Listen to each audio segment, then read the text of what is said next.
En este vídeo os voy a explicar parte del funcionamiento del controlador. Como va a ser un poquito más largo, lo voy a grabar en dos partes. Como veis, estoy implementando la interfase Action, Focus y Key Listener. En el caso de la interfaz Action Listener, se programarán los eventos de pulsar con el ratón una de las teclas, Focus cuando uno de los botones gane o pierda el foco, y Key Listener cuando decidamos utilizar nuestra calculadora utilizando el teclado.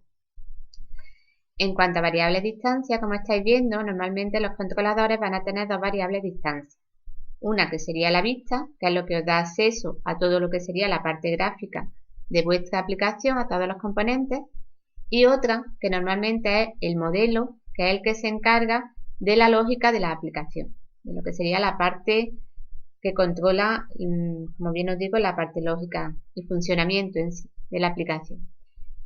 En este caso tenemos la clase procesa datos, que ya os he explicado en vídeos anteriores cuál es su funcionamiento. Y también os explicaba en la práctica que este modelo, que es lo que se puede considerar la clase procesa datos, parte del modelo, en realidad se está mezclando con la vista y con el controlador. Más adelante veremos otros ejemplos en los que el modelo es puro, es decir, podríamos probar el modelo sin necesidad de una parte gráfica, y en otros casos no existe el modelo, sino que está incluido dentro del propio controlador. Como veis en el constructor, lo que estamos haciendo es igualar la vista que nos llega como parámetro, la estamos igualando a nuestra variable distancia para tener acceso a todos los componentes gráficos, como antes os decía, y estamos pidiendo memoria para el objeto procesa datos, el cual necesitaba que le pasáramos como parámetro el test field de nuestra parte gráfica. En cuanto a métodos, al tener implementadas estas tres interfaces, evidentemente necesitamos los métodos de esas tres interfaces, con lo cual el esqueleto de nuestra aplicación va a ser algo parecido, de nuestra clase va a ser parecido a esto. Tendremos los tres métodos de la interfaz KeyListener. Este método que estáis viendo aquí, asigna foco, es un método privado que yo utilizo de apoyo para el método KeyType. Tengo los dos métodos de la interfaz FocusListener y el método de la interfaz ActionPerform. Vamos a empezar por la parte de programación del foco, que quizás es la más sencilla. Cuando vamos a programar el foco, queremos que cuando el componente gane el foco, ponerlo en color gris.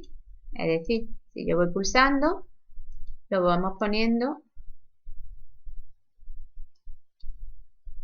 No hagáis mucho caso al vídeo, ¿vale?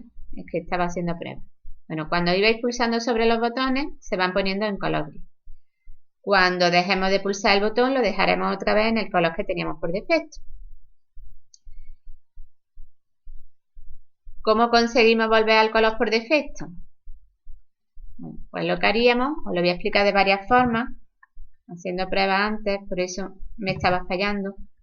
Os explico una de las posibles formas de hacerlo.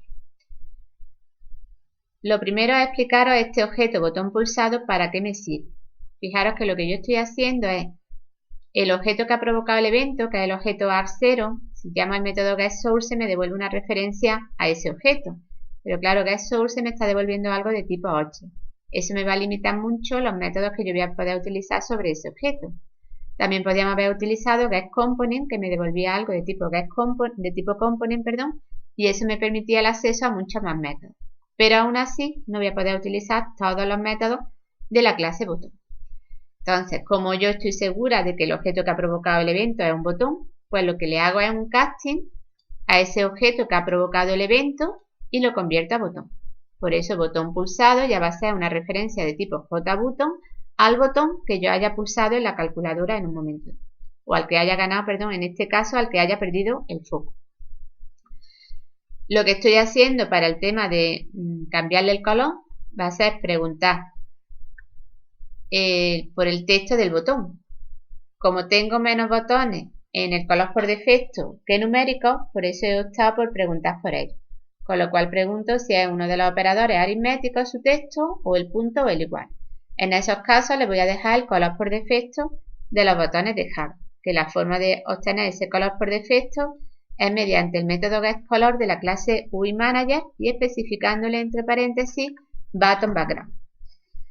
Si no fuese uno de esos botones, pues sería uno de los botones numéricos y en mi caso yo lo había puesto en color cian. Esta sería una posible forma, pero claro, tenemos el engorro de los espacios en blanco que le habíamos puesto a los operadores aritméticos para que nos quedase el diseño un poco mejor. Os planteo una segunda forma de hacerlo. Es similar a la de antes, pero en lugar de preguntarle por el texto, le voy a preguntar por el alias del botón, que para eso también lo habíamos utilizado. Yo le había puesto a todos los componentes aritméticos, le había puesto un alias en el que me había entretenido en quitarle esos espacios en blanco que luego me metía en la pata. Al punto y al igual no les puse ningún alias, pero ya sabéis que por defecto, si no especificamos alias, va a coger el texto que tenga el botón escrito. Entonces lo único que hago es preguntarle por el alias de los botones de las operaciones aritméticas, por el punto o por el igual. Si es cualquiera de esos botones el que se ha activado, pues entonces le dejo el color por defecto, y si no, pues ya sabemos que sería uno de los botones numéricos que lo estamos poniendo en color cian. Otra posible forma de hacerlo, esta como habéis visto también bastante simple, sería utilizando excepciones.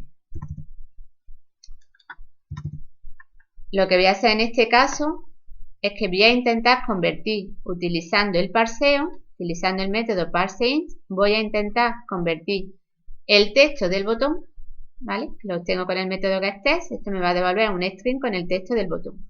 Y yo voy a intentar convertir con ese método parseInt de la clase integer, convertirlo a número. Si es un número, pues no habrá problema y me lo convertirá, con lo cual pasaré a la siguiente sentencia y lo pondré en color cian. En cambio, si no era un número, es decir, tenía un punto, un igual, no habrá podido realizar esta conversión y me habrá saltado la excepción. En este caso, pues le dejo el color por defecto de los botones de Java. Bastante simple y, como veis, una forma también de poder utilizar las excepciones. Y la última forma que os propongo, que es con la que yo me quedaría, sería utilizando expresiones regulares, que a veces se nos olvida que Java también maneja expresiones regulares. Sería simplemente de nuevo preguntándole por el texto del botón, comprobando si el texto del botón contiene los caracteres entre 0 y 9, que serían los correspondientes a los dígitos numéricos. Si esa condición es cierta, pues entonces le pondremos el color cian y si no, pues le dejaremos el color por defecto.